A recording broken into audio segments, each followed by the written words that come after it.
পুলিশের ধাওয়ায় ছত্রভঙ্গ ঢাকা কলেজের শিক্ষার্থীরা। চলুন জেনে নেওয়া যাক বিস্তারিত। মঙ্গলবার দুপুর 2টা ঢাকা কলেজ থেকে 30 থেকে 35 জন শিক্ষার্থী মিছিল নিয়ে বের হয়। এ সময় টিচার ট্রেনিং কলেজের সামনে নিউ মার্কেট থানা পুলিশ তাদেরকে আটকে দেয়। সরেজমিনে দেখা গেছে, কলেজের পার্শ্ববর্তী গলি থেকে উচ্চ মাধ্যমিক শ্রেণী সংঘর্ষের সময় আহত এক ছাত্রকে সঙ্গে নিয়ে বের হন শিক্ষার্থীরা।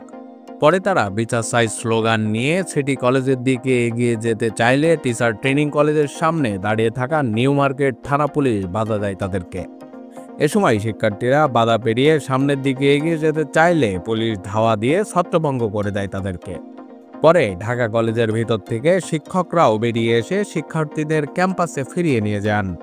এর আগে আজ দুপুরে 12:15টার দিকে দুই কলেজের শিক্ষার্থীদের মধ্যে সংঘর্ষের সূত্রপাত হয়।